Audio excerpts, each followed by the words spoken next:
Hello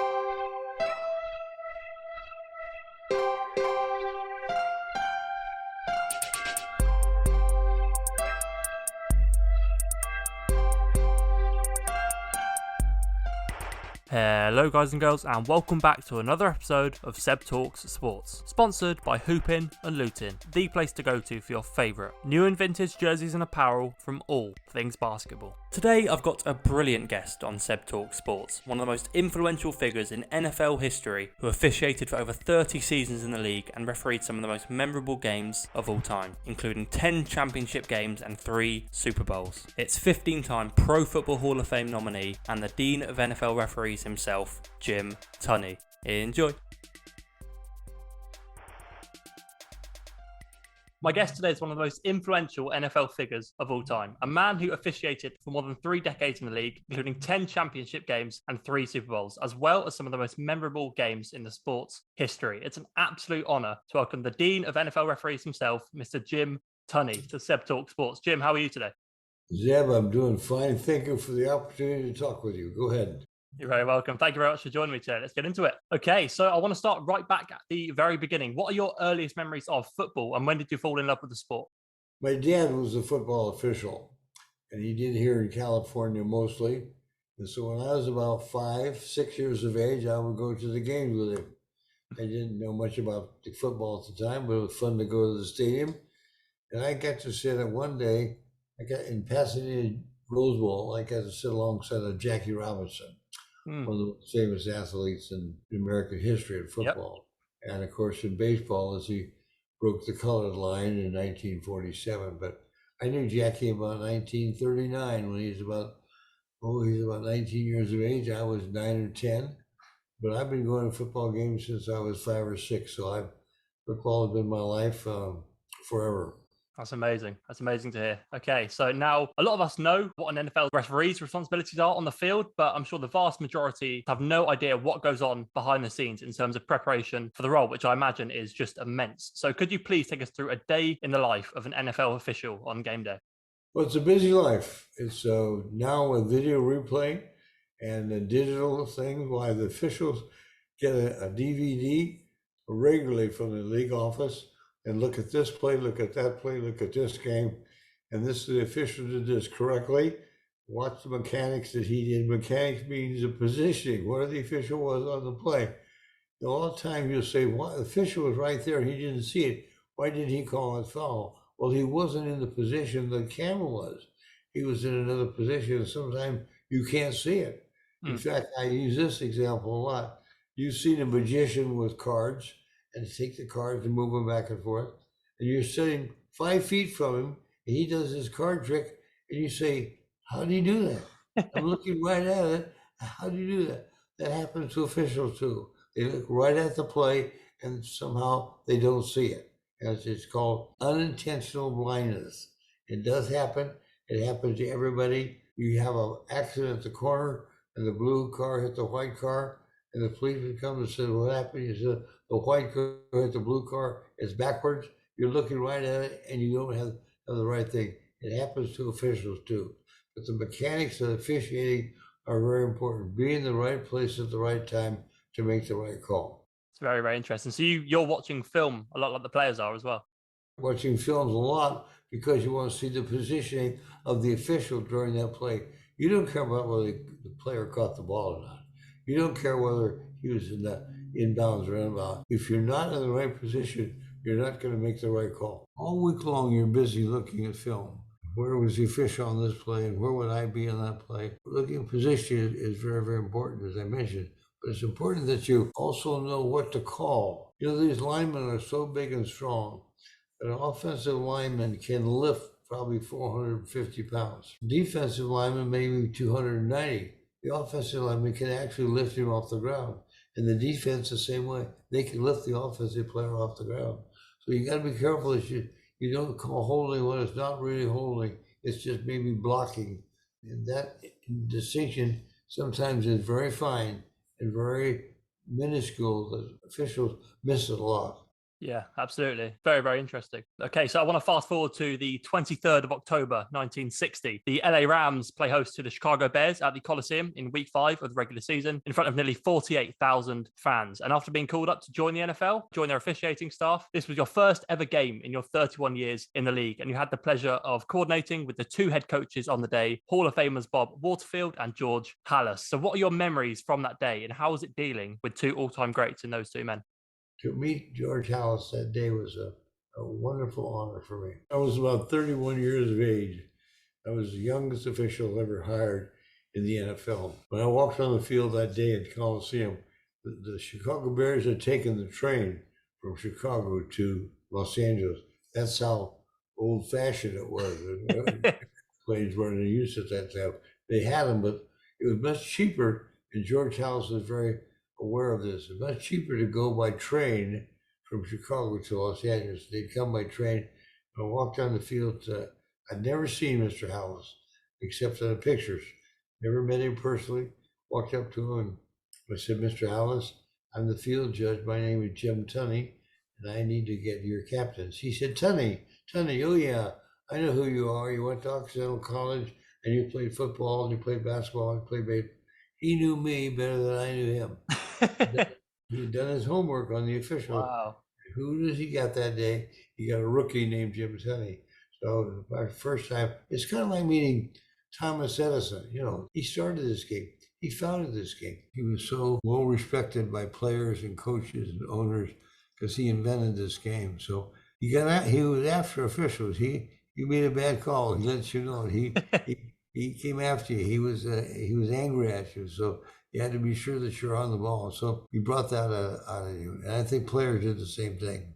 Absolutely. Very well said. Okay, so another incredibly notable day for you was the 16th of January, 1972. The Cowboys, with Tom Landry and Roger Staubach, face off against the Dolphins with Don Shula and Bob Greasy at Tulane Stadium in New Orleans in Super Bowl VI. Dallas's heavy favorites pulled away as 24-3 winners, but the man holding the whistle throughout was none other than Mr. Jim Tunney, yourself. This was your first of 3 Super Bowls as referee. Of course, the Super Bowl is unlike any other game. So do you remember how you felt when you learned you were bestowed that honor of refereeing your first ever Super Bowl?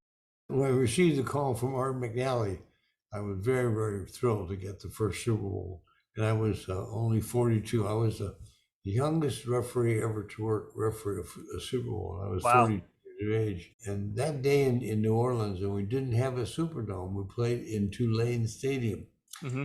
It was 29 degrees in January in New Orleans. It was freezing cold. And I had a cold the night before, and I wasn't feeling very well, but had to go out there. And it worked for Don Shula on one side and Tom Landry. Now, Don Shula has become a really good friend of mine over the years. He's passed away just a year or so ago. But at that time, I didn't know him at all. And he was an up-and-coming young coach. And he lost the game. And when he went in the locker room after the game, the players were all sitting there. Nick Bonaconte, Bob Greasy, Larry Zonka, Paul Warfield, they're all sitting there. And Shula said, I want you to remember how you feel right now, because it's terrible to lose, and we're not going to lose another one. And the next year, what did he do? He won 17 in a row and set the record for the NFL. So yep. I kid him a lot over the years. I would say it was my doing because you lost, and you blame me, but you now went out and inspired your players to set an NFL record of 17 in a row. So yeah. Yeah.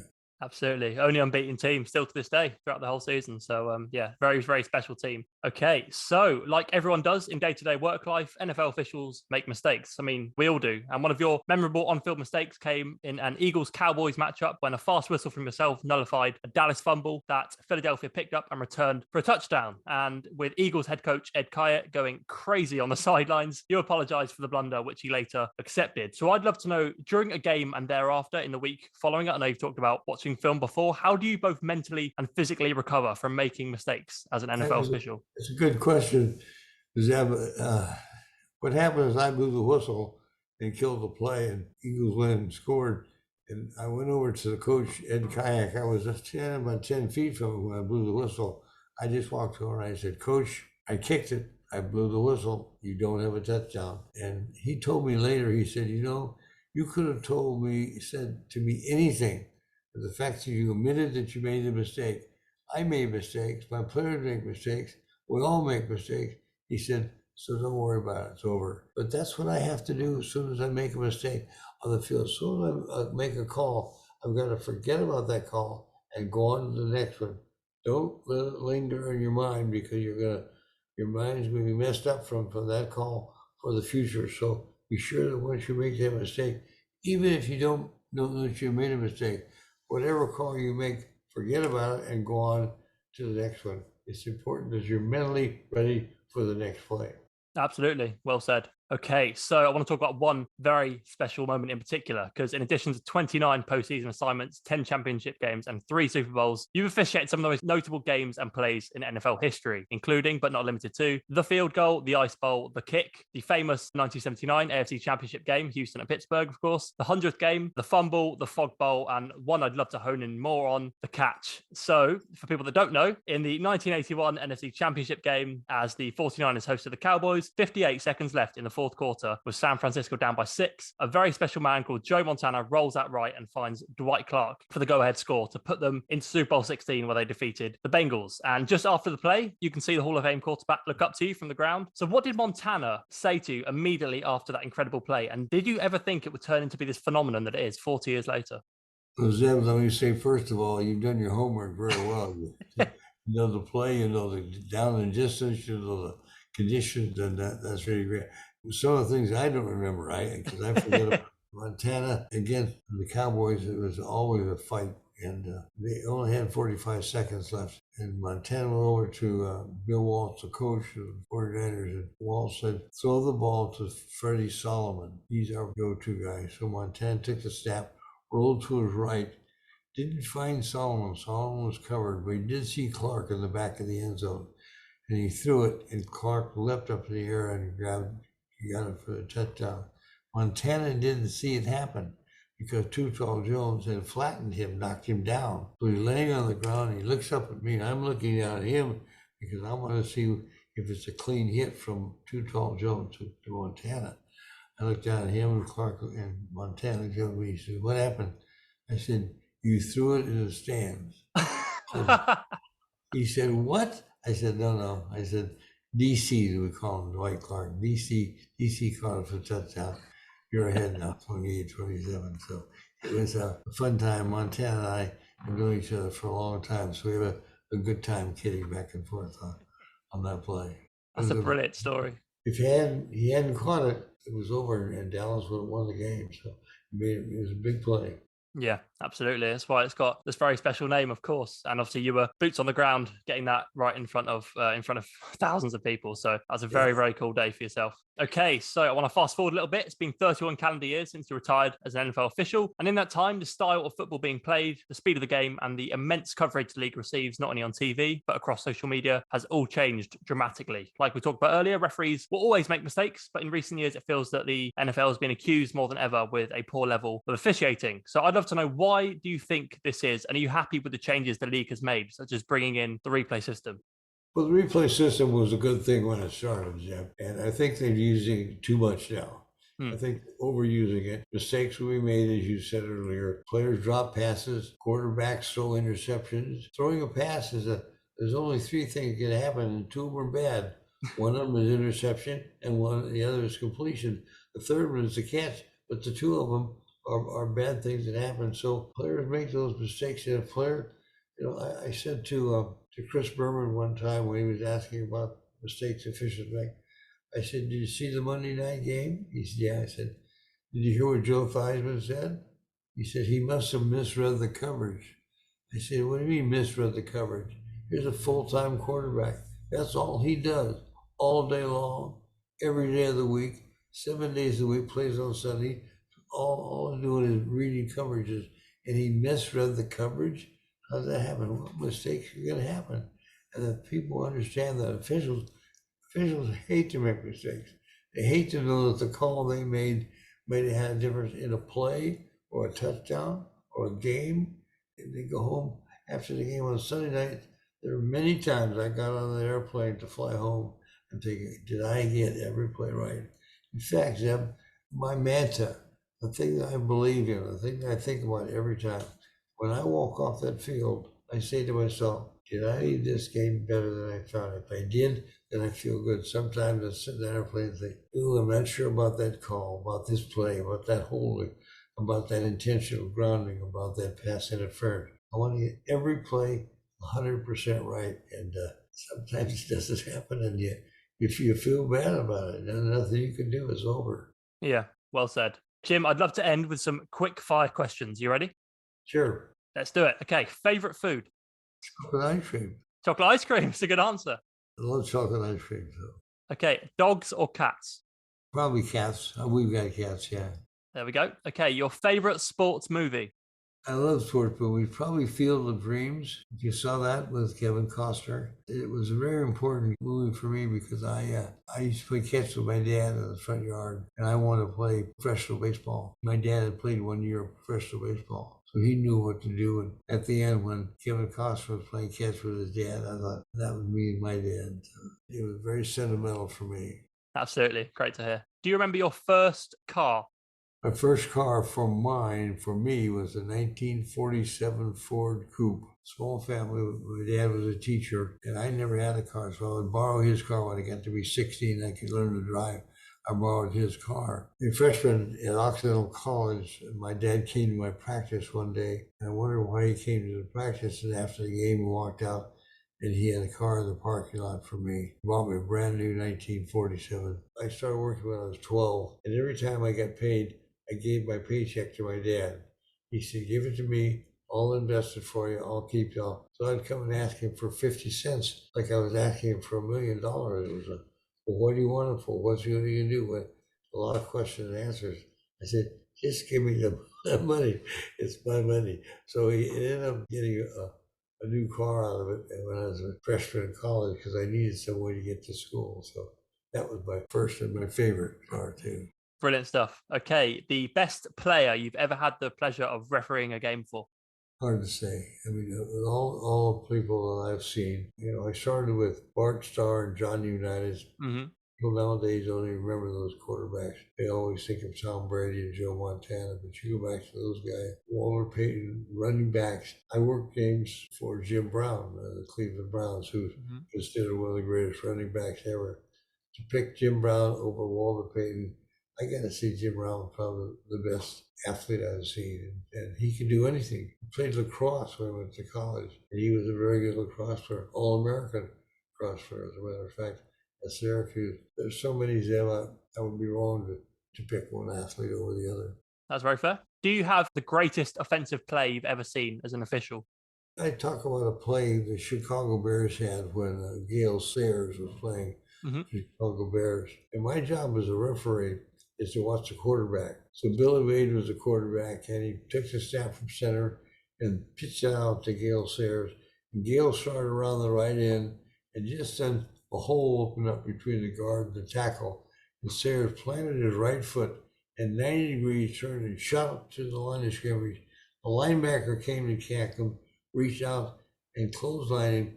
Gale Sayers hurdled it like Carl Lewis and went on. Whoa, that's a great play. What a great move for Sayers. I thought, who's watching my quarterback? I better turn to do my job and watch the quarterback.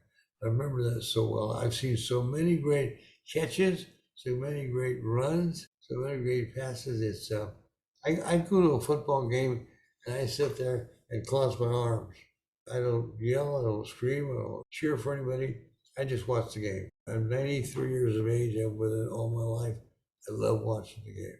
Absolutely. Have you got a greatest defensive play you've ever seen while on the field? Oh, I've seen linebackers come and tackle quarterbacks, and the quarterback gets away and the linebacker chases him to catch him. Can a linebacker run that fast and do that well? And I've seen many of those sacking of the quarterbacks. They weren't done viciously. They were done in the spirit of the game. Great athletic moves. Absolutely. Single favorite memory on the field as an official, if you could choose one? Probably in 1939 when my dad was refereeing for Pasadena Junior College and I sat next to him, met Jackie Robinson. And he was 10 years older than I was. He was about 19, I was about 9, and my dad introduced me to him, and I thought that to meet a guy who's done the things that Jackie's done, like, it's amazing. But I mean, it's so lucky, so fortunate to be with all those quarterbacks and all those coaches, and you name a coach in the NFL as far back as you can go, and I was there on the field with them. I was in charge. Well said, well said. Okay, and finally, what is your favourite element of the sport of football? Refereeing 3 Super Bowls, and one of the Super Bowls, and you won't remember this name, but Red Grange is an old-time football player, and he tossed the coin for Super Bowl 12 in New Orleans, and to meet people like that. I met so many wonderful people. I worked for the NFL for 29 years for Pete Rozelle. He was my boss for 29 years. You meet people like that, work with people like that, work with players and coaches. It's a wonderful opportunity for me. Fantastic. Very well said. Jim, thank you so much for your time today. It's been an absolute honour having you on my show. Where can people find you online and check out your website? The website is Jim Tunney, Tunney, jimtunney.com. My email is jim@jimtunney.com, and that email goes worldwide, as you know. So thank you for the opportunity to be with this player. You've done your homework very well. I like working with a guy like you who knows what he's doing. Thank you very much. That means a lot to me. Thank you again, and have a wonderful day. Thank you, Zeb. Good luck. And there he goes, the fantastic Mr. Jim Tunney, an incredible man with endless brilliant stories from his time on the field in the NFL as an official. From the famous Ice Bowl to the sheer brilliance of the catch, there really wasn't many all-time games and plays that Jim didn't oversee. Such an influential figure in the sport's history. If you'd like to keep up to date with Jim's continued work, then you can do so by checking out his website or dropping him an email. All the links you need are in the description of this episode. I've got many more great guests coming very soon, so stay tuned right here on Seb Talks Sports. Catch you soon, guys.